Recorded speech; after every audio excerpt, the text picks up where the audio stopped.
Hi everyone, my name is Sabine Appleby and I usually teach the yin yoga practices here, but for today I'm bringing my other biggest passion, which is nutrition. So we're focusing on ourselves and our mental well-being. Therefore, we are bringing also this discussion around food and our mental health and our mood as well, and how nutrition can be part of our overall well-being and especially part of our mental well-being. So let's get started. As I will be talking, is more of a monologue, and of course I welcome you all to approach me and ask me any questions after watching the video, or if you would like to put the questions down on the comment section, and hopefully I can come and respond here. But know that sometimes you do need to get advice specifically on a private session, so sometimes the answers are not as simple as one sentence, so it might be nice to work with a nutritionist or a dietitian, whatever is best for you. So do we think that basically a diet that is thought to be healthy can affect our mental health? So if we really think about that sense of well-being and our food in itself, yes, in general, what you choose to be eating, if it's overall healthiest type of eating and eating pattern, then that will in effect give you a better sense of well-being. So food in itself can do a lot to boost your mood for sure. So if you improve what you're eating, and it's not to say necessarily that you have to change completely your diet, but if you're improving it, it can really result in better mental clarity, in more focus, in having a better balance in your energy as well. And all of that basically together does affect how you are feeling overall. So if you have an example of feeling a little bit tired and just like not maybe as productive and just don't have a, it's not your best day, let's say it's like that. And most often than not, we choose to have a high dense energy type of food at those type of scenarios. It might be that you prefer savory than sweet or sweet over savory, but in general we look for that kind of high energy density in the food choice on those scenarios very often. So maybe you go for cake or biscuit or crisps, whatever it is. I'm not going to say that eating those type of foods is bad for you. We know already that some foods are better, some foods are not that great for our overall body health, and there might not be the best choices if we are looking for optimum energy release. But sometimes the health that it gives to our minds, and that quick kind of moment that we just need something sweet, it can, like the intuitive eating, which I'm gonna cover in a bit, can come in place here and really help that sense of, I really need that brownie right now and I'm just gonna have that, and tomorrow is a new day. So rather than overthinking it, that's okay, I just had a brownie, now I need to burn it out, now I need to exercise and I need to eat clean, as they call it very often, for a whole week, or I'm going on a detox for a month. Like that's going on diets or on detox, or just having like a binge eating day and then a very restrictive week is not really where there is a balance, and our mind might feel very restriction kind of pushing on us, and that's where you already might see that example I'm trying to bring of getting stressed over food, where we can actually release stress by having a balance in our diet.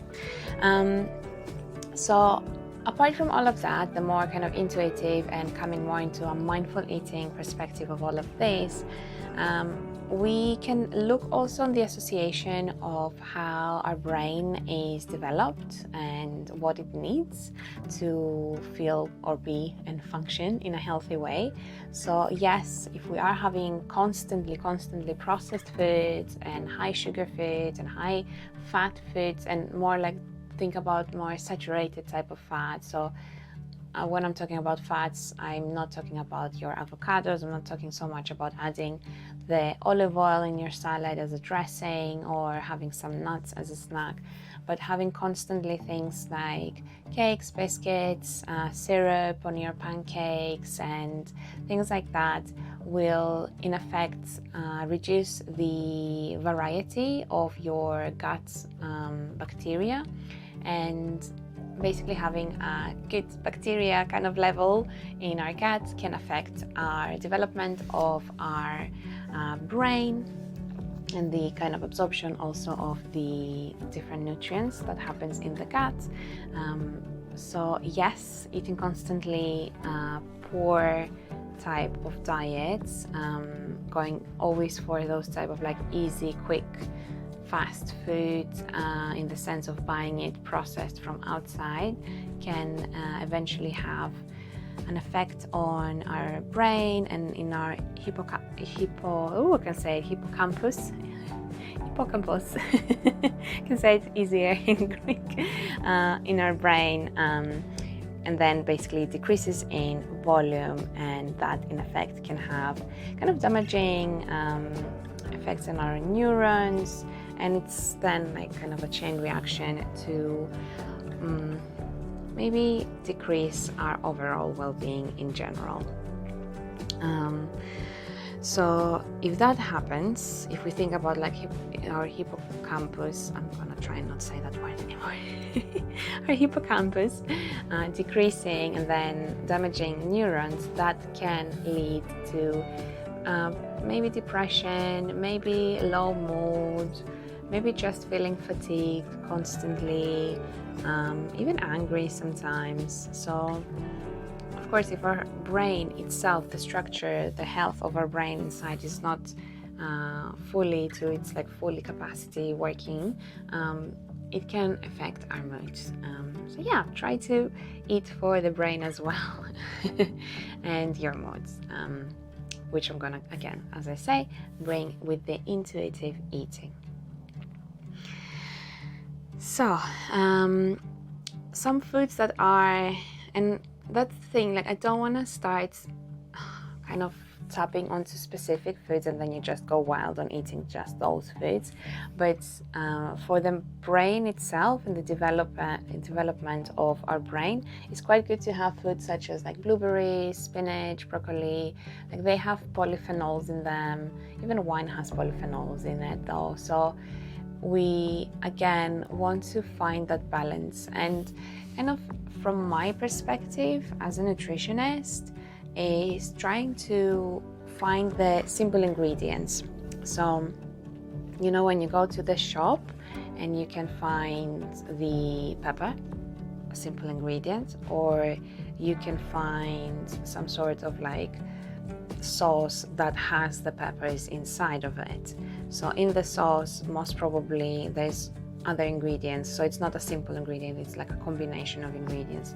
Sometimes we need a combination of ingredients to make our life and our cooking day easier, but as much as possible, having those like simple ingredients in themselves is fast, it's cheaper most of the time, and it will give you all this like variety of micronutrients that you need for a healthy gut, and then through the gut to connect it to our mind and then our mood and our elevation, and trying not to kind of use the food just for boosting your energy in like quick fixes.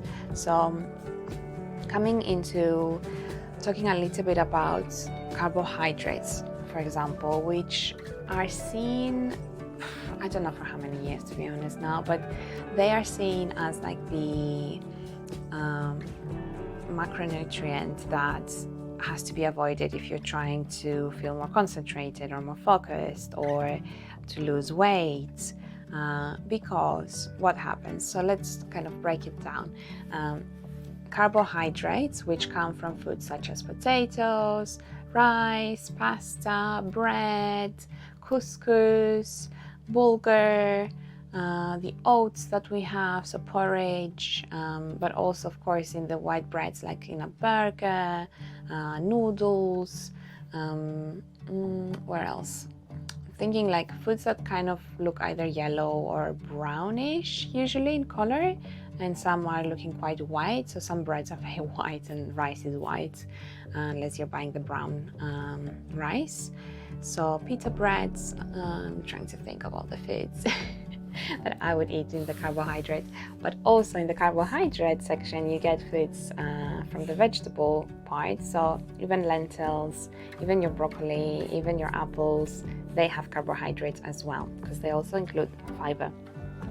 So if we're having carbohydrates and we are eating an apple, and then the apple gets all broken down with our teeth and it comes into our stomach, then it kind of the digestion starts working. And also again, digestion, if you have good guts, like healthy guts microbiota, then you will break it down easier and absorb nutrients easier as well. But okay, forget about the gut for now and the bacteria that we have there. The carbohydrates that enter our body gets digested, then the body converts the carbohydrates into glucose. So glucose is sugar basically, and sugar is the pretty much only energy that we use. So if we were a car, we would use either diesel or what's the other one? Unleaded. So as humans, we eat protein, we eat carbs, we eat fats, and which one am I forgetting? Dairy as well, and products of dairy.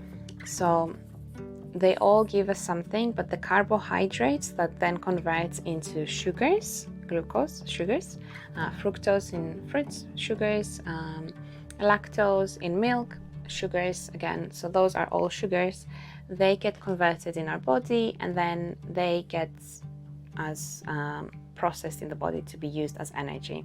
So we need that fuel, that energy, to make sure we can do our daily skills and stuff, like we need to move around. And then of course if we want to go for a run, for a hike, for climbing, to do our yoga and all of that, we need even more energy. If we're sleeping all day, we still need energy. It doesn't matter if we are studying, doing maybe a degree or a short course, we need energy. Energy comes from sugar in our body. That's the only way to get energy. There is no other way. The protein is not going to give you energy. It will give you something else that is very much needed as well. So having the kind of, I don't want to call it the right carbohydrates, but thinking about, again, the simple ways that we can have foods. Maybe if we are looking at like maybe a Mediterranean diet, if you've ever heard of it. So that's where you do have your rice, you do have your pasta, you do have your breads, and you do have a lot of grains as well, but you also have so many vegetables, and usually it's either in a salad or in a quick kind of like grill in the oven, and a bit of like olive oil, a bit of salt, pepper, maybe some herb that you like. Doesn't need to have lots of spices even. I know some people don't react well to spices, even though I know I'm changing a bit subject. Spices are a great way to add extra differences in your gut. Again, so use spices for that. So yeah, you would eat those type of carbohydrates. It wouldn't be just going and having constantly every day a processed pizza, because even pizza in itself can be amazing and it will give you lots of stuff. It depends what you're putting on top and what flour you're using under as well. Having maybe a change in your pasta, rather than having everyday white pasta, have whole grain pasta, and try to have in your portions more veggies and fruits. They will give you, and lentils, things like that. They will still give you the carbohydrate that you need, and they will also give you beautiful vitamins and other minerals. So the sugars that are released from the foods that are like the lentils come quite kind of, because they're difficult to break in our body. So like our own body factory, it like finds it so difficult to break down the lentil that it has to work so hard. And basically the sugar that is released from something like a lentil dal, for example, will take a bit longer. So the sugar levels, if we're making, you know, the graphs and all those like waves, will go quite subtly up and lower down a little bit when you start getting again hungry and you want another meal, which is your body asking again for a refuel of your energy. You can have things as well, tinned, frozen. It's quite great. I know many people come to me and they say, oh, but it's more expensive to have veggies. Actually, I find, because I don't eat much meat, if any at all, that meat is more expensive and also it takes longer to cook because you need to make sure that, you know, it's cooked thoroughly and all of that. But taking that aside, veggies, buy them frozen. Fruits, buy them frozen. It's all good. It's actually quite better when you're buying them frozen because the vitamins are kind of frozen in time, rather than when you have them from the shelves when they're proper fresh. We don't know how long they've been traveling from where they came, how long they've been sitting there on the supermarkets or grocery stores you go to. So vitamins start disappearing. Long conversation, right? So think about quality of your carbohydrates, think about adding the variety in the foods to increase the variety of bacteria in your gut and feed them so then they can absorb other nutrients, and that all kind of together will help you create more serotonin. So bringing now this word, if you've never had it before, which I think it's been kind of discussed a lot lately. So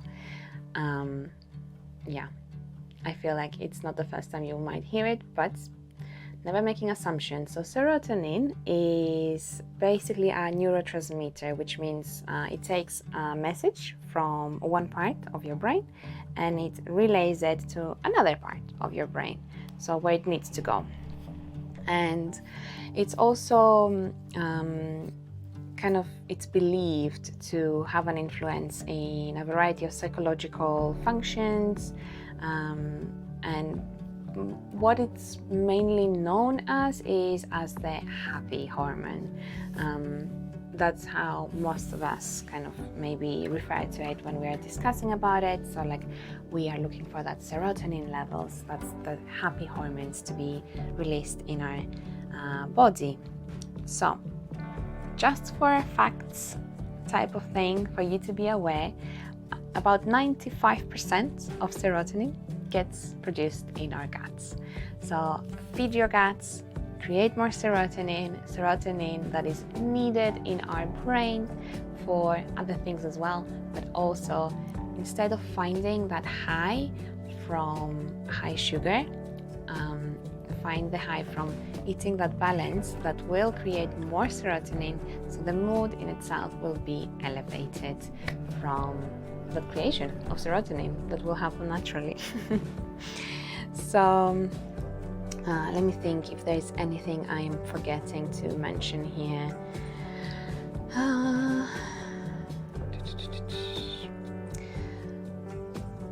Okay, so one more thing, and then I'll quickly wrap up with a bit of intuitive eating that I really wanted to mention, is with some people, and I've mentioned that kind of in the beginning, our serotonin level might be low. Okay, maybe it's from time to time, maybe it happens often, but what has been kind of seen oftentimes through research is that those that seem to have a low level of serotonin, they go into having some sort of high sugar food, which brings the blood sugar. If it's high sugar, something like, think about biscuit, think about cake, something that has a lot of white processed sugar, even honey, something like that, because it's available for you in a fast way. Even a juice has lots of sugar, okay? So thinking about sugar like that, not in a fruit or in milk. So they would go for a biscuit, they would go for the cake or the pancake or the waffle with the chocolates on top, which is yummy. And of course, we have days that we need those for other reasons, for the pleasure of it and the satisfaction. But if you are having that food for the mood, to elevate your mood, then you constantly go back for food to fix your mood. And yes, as I mentioned from the very beginning, food can affect our mood, but we don't want to use the food to fix our mood so often, because there are many other ways to find that happiness in our lives.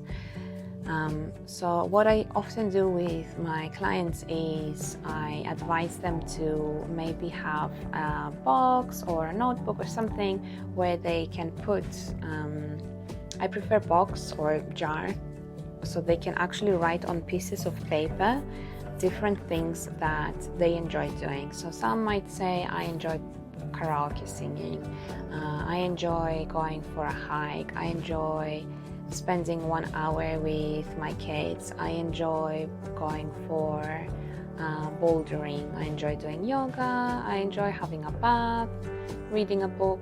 So you don't have to write I enjoy, even though you might like to do that, but you can just put those ideas in different pieces of paper, like reading a book, 30 minutes in bathtub, 1 hour with my kids, go to the park with the dog, all of those things, listening to music.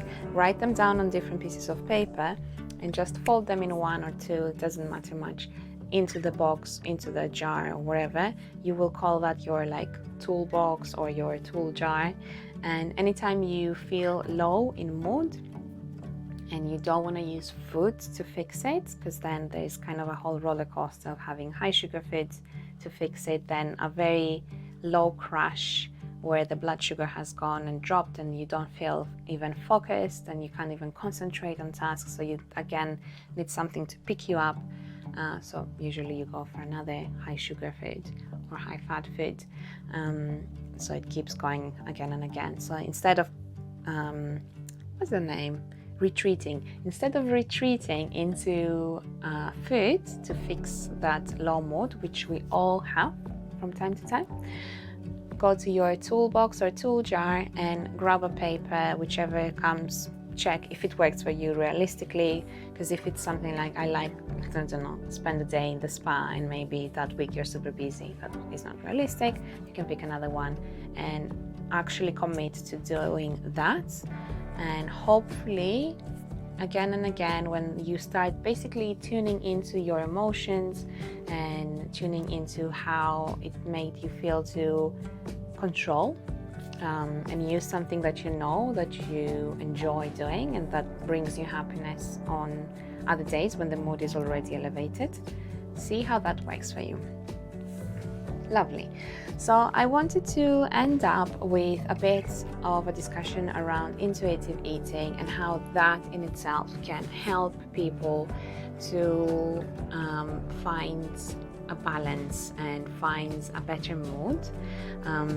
So it's all good me talking about nutrition, and I can go on and on and on about the micronutrients, micronutrients, all of that, and talking about serotonin and all the hormones, which by the time we finish watching a video, we probably forget half of it, or if not more.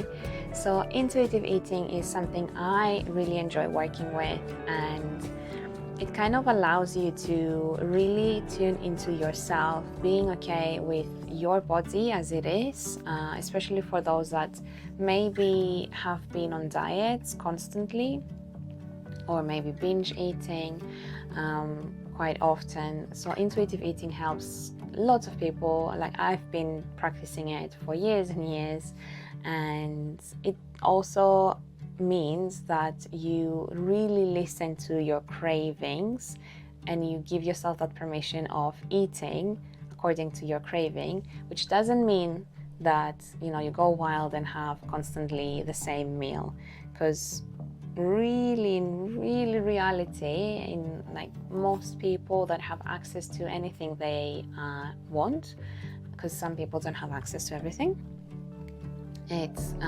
can mean that they like trying different things and they don't want to have everyday biscuits just because they've given themselves permissions for it. So don't confuse the two.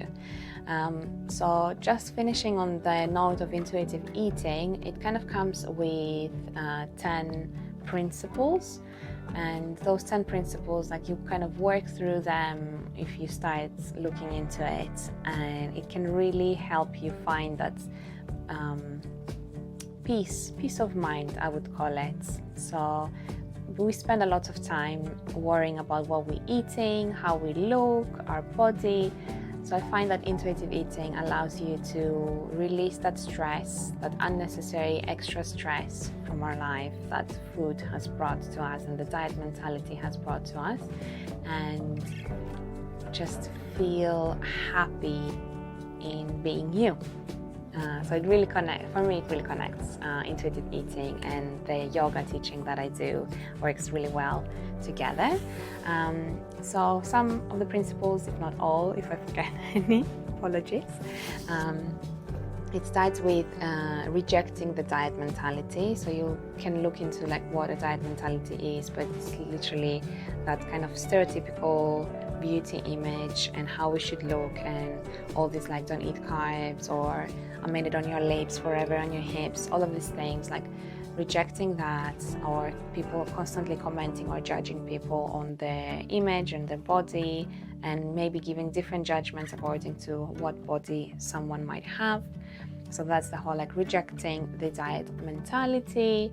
Honor your hunger, so really listening to when you're hungry rather than eating because it's 1 o'clock.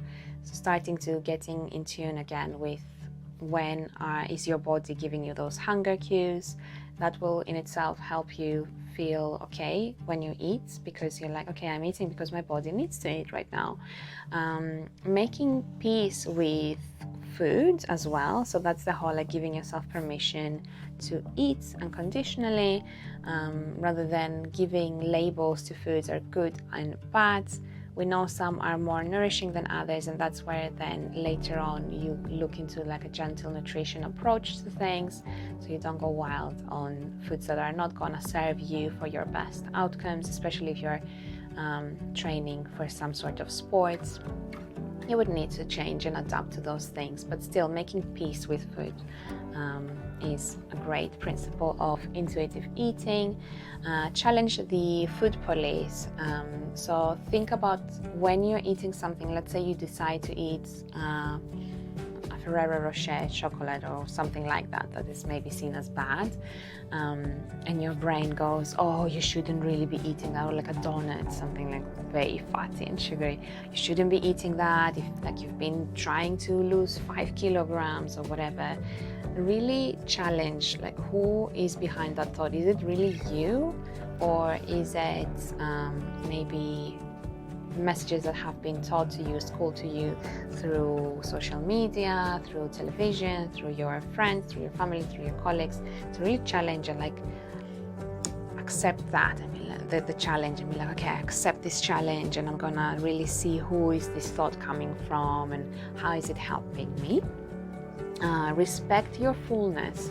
So when you're eating, I know many people have that need of finishing everything that's on the plate and clearing out, but again, similar with the hunger, honor your hunger, respect your fullness. So when you're full and satisfied, don't go over the limit. So if you have like a scale from 1 to 10, don't reach your 10, reach maybe your 7, your 8, so there's still space for breathing, because like overfull as well, it's like not very pleasurable for the body or the mind. It's like too much for the body to process, like, okay, now I need to digest all of this. So yeah, respect your fullness. Really look into discovering your satisfaction factor.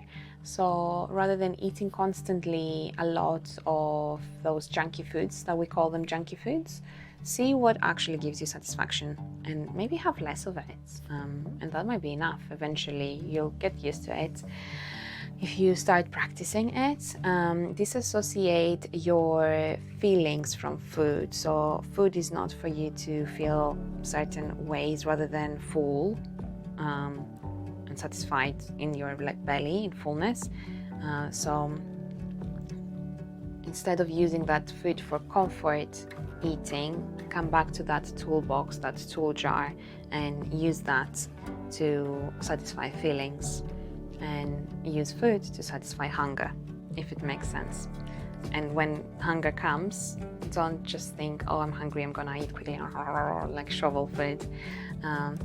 Take it more mindfully as well. Maybe switch off television, stuff like that. If you have it around your house, eat on the table rather than the desk. If possible, if you have a table, avoid the sofa. So have your limits around that as well.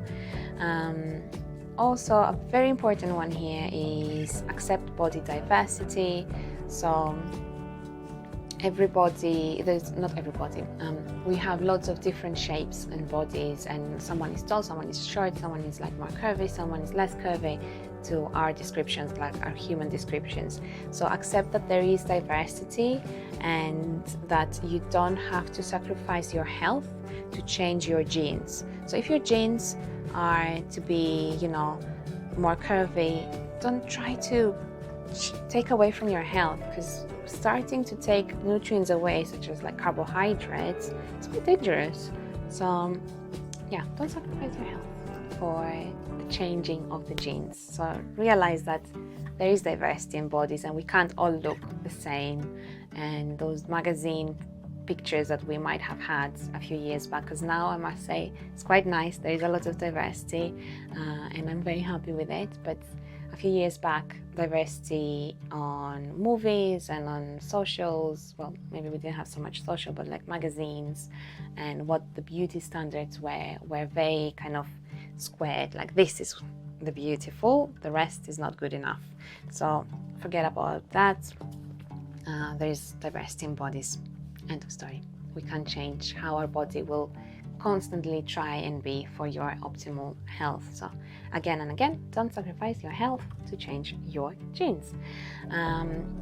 Also, move because you enjoy it rather than fixing problems. So exercise will bring good, again, serotonin and other happy hormones in your overall well-being, but try to do it because you enjoy it. So if you're tracking it constantly on the watch, are you really enjoying the exercise, or are you trying to count your steps?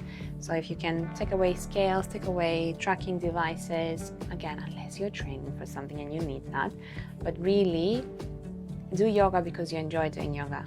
Go for a walk because you enjoy walking, and maybe try it in the beginning, because sometimes we don't know that we will enjoy it. Give it a try a few times, see how it goes, and yeah, do it for you, because movement is pleasure in itself. I can do a whole other talk about that as well, as I have a very different experience, I think, from others that are in the maybe fitness or movement industry. And yeah, last one is take nutrition gently. So after you've kind of covered the rest of the things, then you can come into nutrition. So only once you understand yourself and your body and how your body functions, and even which foods work well with you and which don't, only after that you can start looking a little bit deeper into okay, I need a bit more carbohydrates in my life, or I need a little bit more protein. Oh, and that's why we need protein. Or, oh, okay, yeah, that's why I need to get a little bit of vitamin C or vitamin D. Don't go from bottom to top. So don't go with nutrition up to feeling your hunger. Start with, forget about diet mentality, honor your hunger, blah, blah, blah, blah, blah. Then coming into your gentle nutrition to, see how that then might affect your overall well-being. Well, I'll wrap it up here. I know there's lots to discuss in this type of topics, and I would really enjoy having another talk. If you would like to maybe do another just on a specific topic of the things I've been talking about right now. But otherwise, thank you so much for allowing me to talk about nutrition, which I love so much, and I think I've gone a little bit over time. So thank you, and I'll see you next month with yoga classes. Bye for now.